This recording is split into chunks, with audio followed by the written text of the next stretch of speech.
O cheiro de sangue e asfalto molhado. Esse era o perfume constante do meu escritório.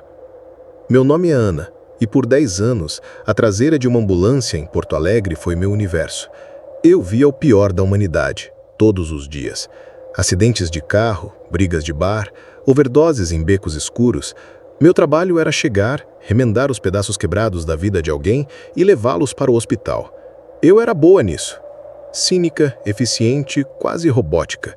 Eu tinha aprendido a desligar, a não sentir. Até a noite do incêndio no edifício São Lucas. Um prédio residencial antigo no centro. Chegamos e as chamas já lambiam o terceiro andar como uma fera faminta.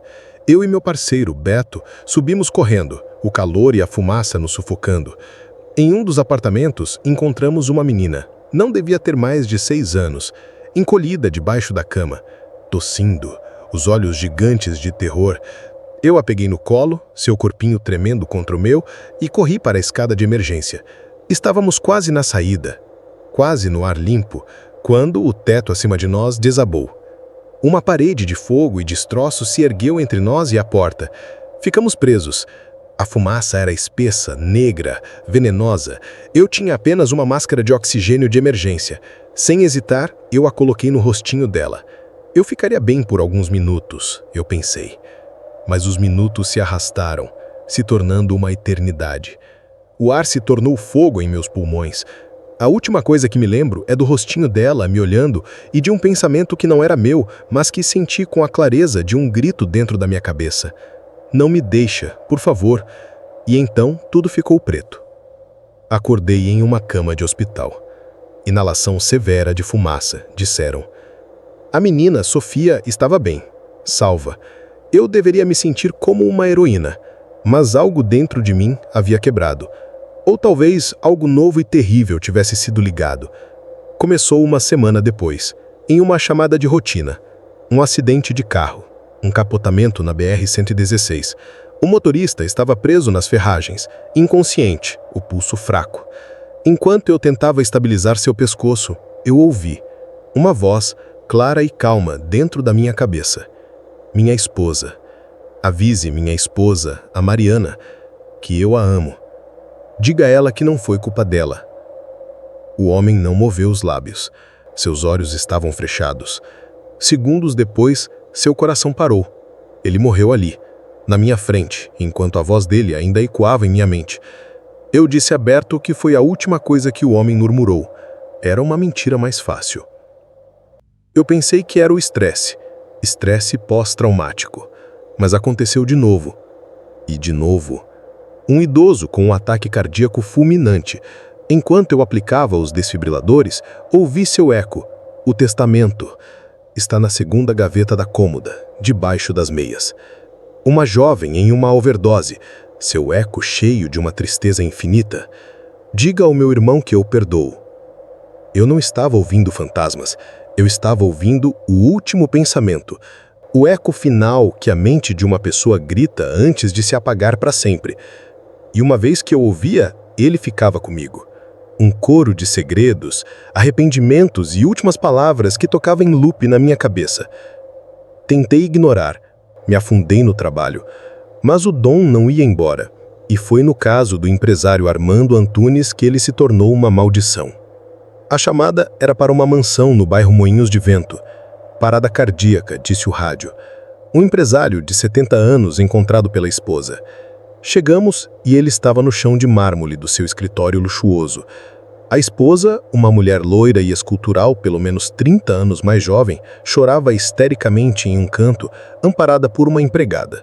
Parecia uma cena trágica e, para mim, rotineira. Comecei os procedimentos de reanimação mais por protocolo do que por esperança. E então eu ouvi o eco dele. Mas não era de amor ou de arrependimento. Era de puro e absoluto terror. Não foi o coração, foi o anel na minha bebida. Não deixe ela pegar o anel. Ela não pode ficar com o anel. Parei um instante, o desfibrilador em minhas mãos. Olhei para a viúva, em prantos. Ela me encarava por cima do ombro da empregada, e na sua mão brilhava um anel de ouro com uma enorme pedra escura que ela torcia nervosamente. O que foi? Ela perguntou, a voz falsamente preocupada. Ele não vai voltar, vai? Não, senhora, eu disse, minha própria voz soando distante. Ele se foi. O eco na minha cabeça ficou mais alto, mais desesperado. O anel, o veneno estava na pedra oca. Ela o mergulhou no meu uísque. O cofre, a prova está no cofre. Eu estava no meio de uma cena de crime. A única testemunha era eu. E a testemunha principal estava morta. Nos dias seguintes, os ecos do Sr. Antunes me assombraram. Eu não conseguia dormir. Eu via o anel em todos os lugares. Eu sabia que tinha que fazer alguma coisa. Fui à polícia. Contei ao detetive de plantão que achei a cena suspeita, que a esposa parecia calma demais. Ele me olhou com pena. Minha cara. O homem tinha 70 anos, histórico de problemas cardíacos e um laudo médico preliminar que dizia causas naturais. A viúva herda tudo. Caso encerrado. Mas o eco não me deixava em paz. O cofre, atrás do quadro de Monet. A combinação é o aniversário dela. O verdadeiro, não o que ela diz ter. Ele sussurrava na minha mente dia e noite. Eu sabia que era loucura. Eu sabia que era ilegal. Mas eu não tinha escolha. Na noite seguinte, eu voltei à mansão. Pulei o muro alto, desativei o sistema de alarme. Uma das vantagens de atender a muitas chamadas em casas de ricos. Entrei no escritório. O quadro de Monet estava lá. Atrás dele, o cofre. E a combinação, eu sabia qual era. O aniversário verdadeiro. Dentro do cofre, não havia dinheiro. Havia um pequeno frasco de vidro com resíduos de um pó branco e um diário de capa de couro. O diário da esposa. As páginas detalhavam o plano, o veneno, a forma como ela o seduziu, como planejou matá-lo e como planejava herdar tudo e fugir do país. Eu peguei as provas e senti um alívio imenso. O eco na minha cabeça, finalmente, silenciou. Mas quando me virei para sair, ela estava parada na porta. A viúva. E ela não estava mais chorando. Estava sorrindo. E segurava uma arma. Eu sabia que você voltaria. Ela disse a voz calma e fria. Ele era um homem muito teimoso. Pelo visto, até mesmo depois de morto. Ela sabia. De alguma forma, ela sabia sobre o meu dom. Eu não sei do que você está falando. Eu disse, tentando manter a calma, o coração batendo descontrolado.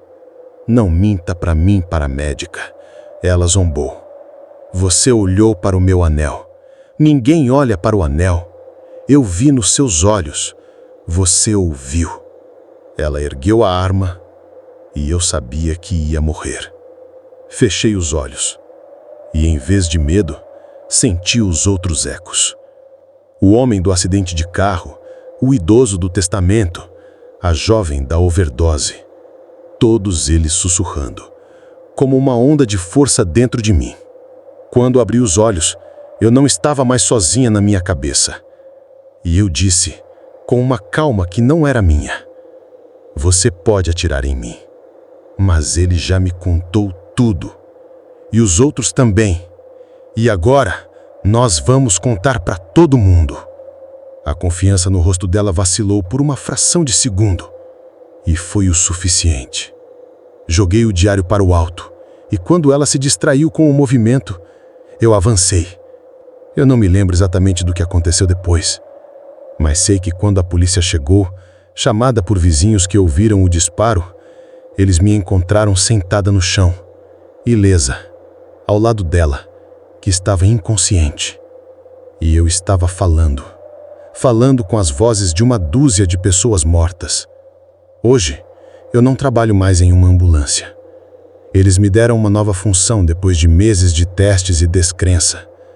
Um novo escritório. Fica no subsolo de uma delegacia. E as pessoas vêm até mim. Detetives, promotores. Eles me trazem os casos frios, os sem solução. E eu escuto. Eu escuto os ecos finais. Eu não salvo mais os vivos. Eu dou voz aos mortos. E acredite em mim, eles têm muito, muito a dizer.